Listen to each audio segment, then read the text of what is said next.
साथीहरू गएको भदौ 23 र 24 गतेको आन्दोलनको क्रममा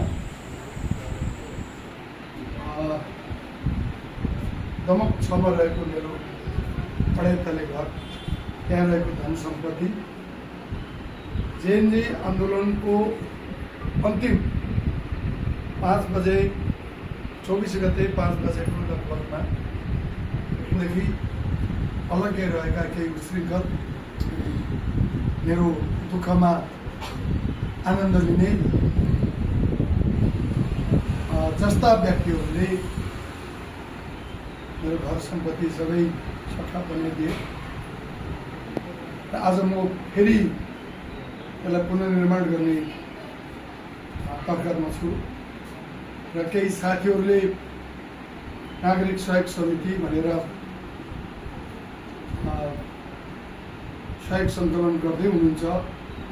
स्वेच्छाले दिएको ग्रहण गर्ने हो। तपाईहरूले यो सद्भाव म प्रति देखाउनु भएको अपार मेरो जीवनको यो एउटा